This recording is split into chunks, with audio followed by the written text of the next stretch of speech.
আলোচনা কৰিম আপোনাৰ জেজা ই ৰিক্সা আপোনাৰ এনাৰ্জি ফ্লেক্সি মডেলৰ বিষয়ে। এইটো হ'ল আপোনাৰ জেজা ই ৰিক্সা ফ্লেক্সি মডেল হয়, এইটো এনাৰ্জি ফ্লেক্সি মডেল।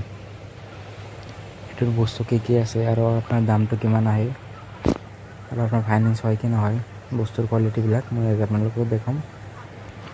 ভিডিঅ'টো চাই লাষ্টলৈকে স্কিপ নকৰাকৈ। এইটোত বেটাৰী আছে আপোনাৰ 135 এম্পিয়াৰৰ 15 মাহৰ বেটাৰী আৰু চাৰ্জাৰটো হ'ব আপোনাৰ মেনুৱেল চাৰ্জাৰ। মটৰ থাকিব আপোনাৰ 1100 ৱাটৰ, বেটাৰী থাকিব আপোনাৰ 4টা। এইটোৰ দামটো আহিব আপোনাৰ মোটামুটি ধৰি লওক 1,58,000 টকা। কেছত যদি আপোনালোকে লয় তেনেহ'লে ডিছকাউণ্টো পাব। আৰু যদি মোৰ ভিডিঅ' চাই কিনে আপোনালোকে আহে তেনেহ'লে আহি কিনে ক'লে হ'ল মই ভিডিঅ' চাই আহিছোঁ, আপোনাৰ কাৰণে স্পেচিয়েল ডিছকাউণ্ট দিয়া হ'ব।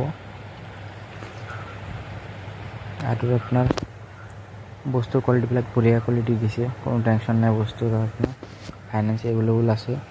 মই ওপৰত স্ক্ৰীণত মেনেজাৰৰ নাম্বাৰটো দি দিম, আপোনালোকে তাৰে পৰা কণ্টেক্ট কৰিলে হ'ল। আৰু ডিছক্ৰিপশ্যনতো মেনেজাৰৰ নাম্বাৰটো দিয়া থাকিব, আপোনালোকে তাৰে পৰা কণ্টেক্ট কৰি ল'ব। আৰু আপোনাৰ এইটো হাই ল' স্পীড আপোনাৰ বঢ়োৱা কমোৱা চুইচ দিয়া আছে। গাড়ীটো বহুত ধুনীয়া গাড়ী হয়, আপোনালোকে একবাৰ চলাই যাব পাৰে শ্ব'ৰুমত আহি কিনে।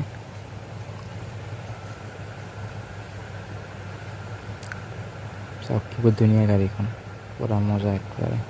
পিছফালে আপোনাৰ হাইড্ৰলিক চকোৱাৰ লগোৱা আছে।